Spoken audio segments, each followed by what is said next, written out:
First-time sailboat owners, congratulations. Now you're an owner and a captain. Plus, you're in the top 1% of the U.S. population. That's right, less than 1% of the nation own a sailboat.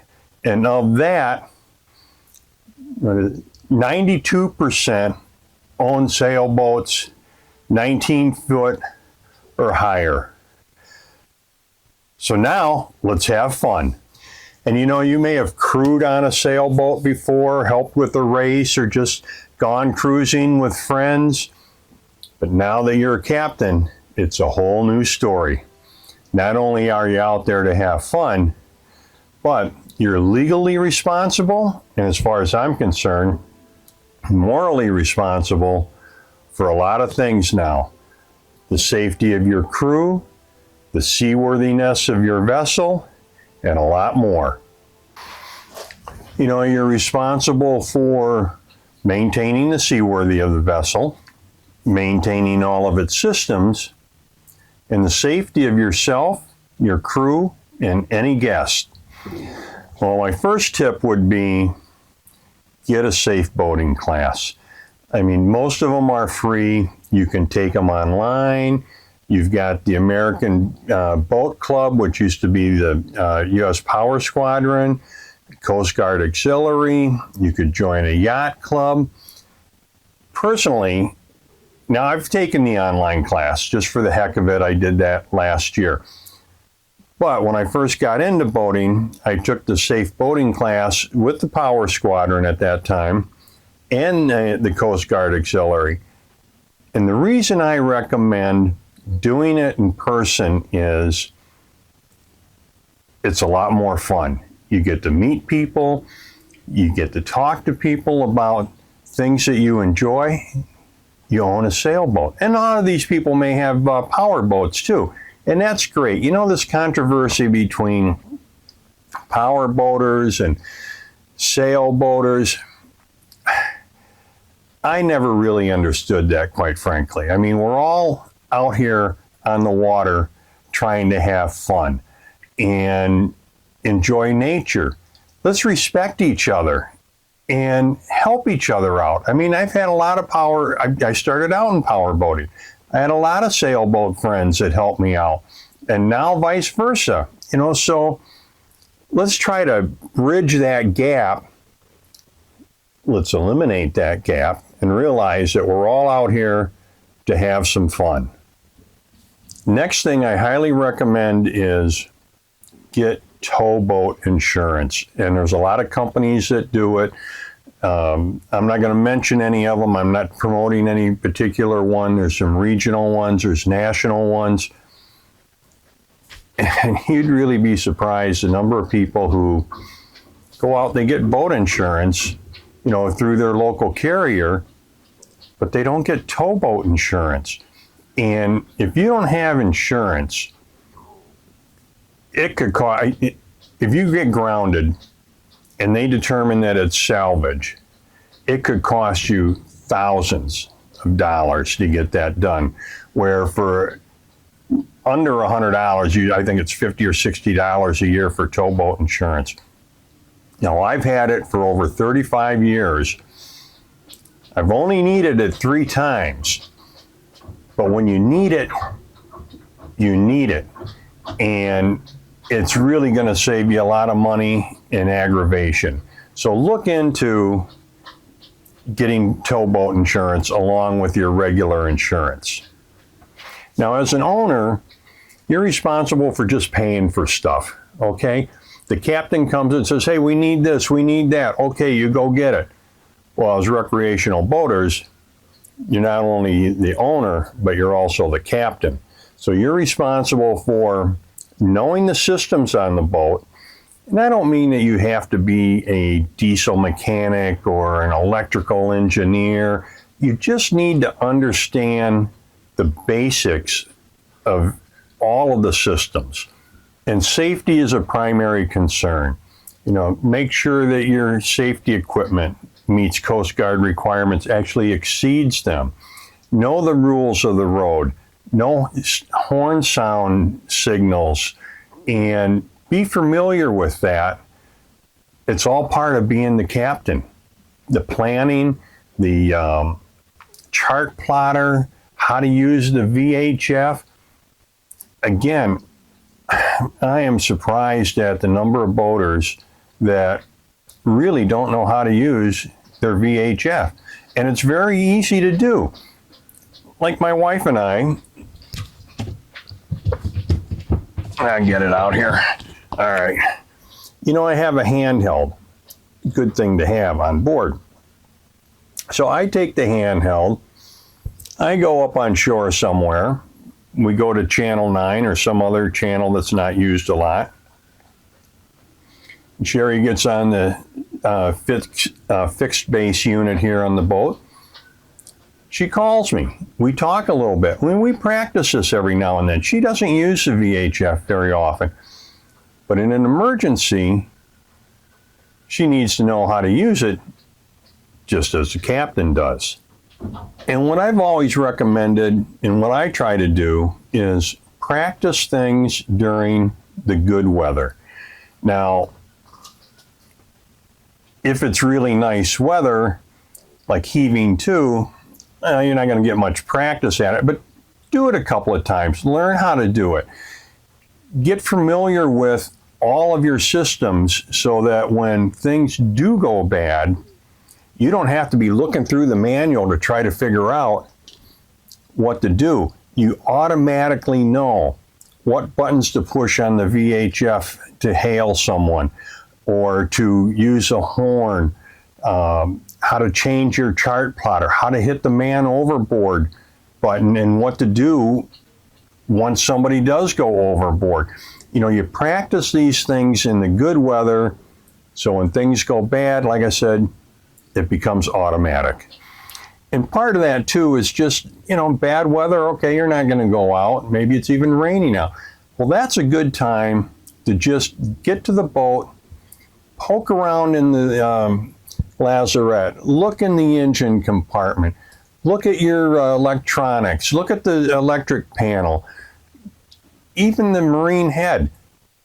Know how that works and how it gets put together and taken apart if you need it. The stove, the refrigerator, all of these little parts, and get organized so that if something goes wrong, you know where parts are. And, you know, I've been boating for over 35 years, so I've seen a lot. Unfortunately, I've done some of this stuff myself, and that's how I came to come up with some of these ideas. I know people, you open the lazarette, it's a spaghetti mess down there. Keep things organized. If you need to grab a tool, know where they are, know how to get to them. You only do that by poking around, looking at things, hanging out on the boat, just relaxing and figuring it all out. Another good idea is to develop a pre-cast off checklist. You know, make sure that you check things. For example, you're getting ready to go, lines are still attached, you're still at the pier, you get your engine started, you know, make sure you got water coming out the back, everything is running good, you're in idle, shift in reverse, boat moves, shift forward, the boat moves, you know you're good. And from experience, I know this is good because one time I'm getting ready to go out and I have this checklist, and most of it's in my mind now because I've done it so often. But to start with, you probably want to write it down. I go forward, everything's fine. Put it in neutral, fine. I go in reverse, no reverse. Well, the shift cable had snapped somehow, something in the lazarette, and so I built a cage around that eventually so that nothing would hit that and break that cable. But that was important to double check that before you go. The same with your steering. Turn the wheel to the left, turn it to the right, the tiller, no matter what it is the steering mechanism right? You know, on a boat with a tiller, it's pretty simple. But things can get clogged up, bolts can break. Is your steering working? Especially with a wheel, because you've got wires, cables, cams. Some of them even have hydraulics. You got to make sure that your hydraulics are full and operating properly. It's a lot easier to handle that while you're still tied up at the pier than to get out in the water and find out something major like that is not working. And of course, before you go out, you should also have your VHF on, so you make sure that that's working. Make sure your chart plotter is working correctly.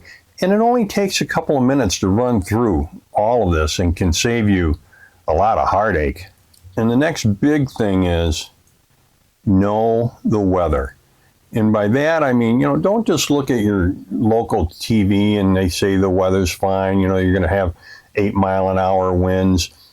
It's not the same as when you get out on the water. Know how to read the NOAA forecast and look at the clouds, learn those kind of things. And I know if you wait for perfect weather, you're never going to leave.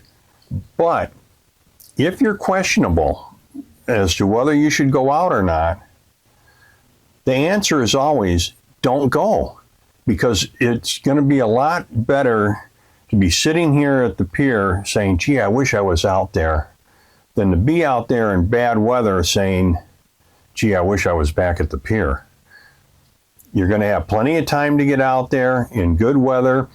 And even in good weather, when you go out, yes, things change. NOAA doesn't always get the forecast right, just like our guys on land. So you're going to have plenty of time to practice in some weather that's a little bit uncomfortable for you. But as you get better at it, your comfort level will increase. Another example, when I first started boating, and it was in a power boat, so wind was not my friend.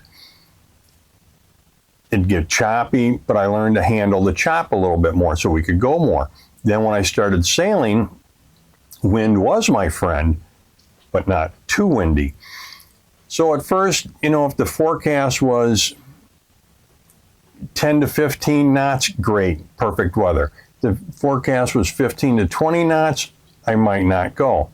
Now, since I've been sailing for over 9 years, I feel much more comfortable with it. So if the wind forecast is 20 knots, more than likely I'll still go. Now, if the forecast is for 30 knot gust, I'm not going. There's nothing that important that I need to go and do. I'll stay at the boat, poke around a little bit, organize a little bit more. So those are just a few of the tips and ideas I have for first-time sailboat owners. And be patient. It's like you're coming into dock, you miss it. No big deal. You don't have to be perfect with it. Just go around, come in again, take your time. Who cares if anybody's saying or looking at you? You have to be comfortable with what you're doing. And one of the things you're going to find at some of these places, you're going to get some of the people on the dock that are going to start barking orders at, throw me that line. Hey, tell me, pull it. No, more power. No, reverse. Don't listen to them. Maybe they've got some good ideas that you want to listen to in some of it, but you've got your plan. You work it your way, and you're going to be a lot better off for it. And don't worry about offending somebody on the pier that you didn't follow their advice. It's your boat. You're responsible for the condition of it and the safety of it. I got to tighten that halyard a little bit. It's yours. Do it your way and develop your systems that work for you, and you'll have a much more enjoyable time, believe me. So have fun, guys, and until next time, happy and safe boating to you, your family, and friends.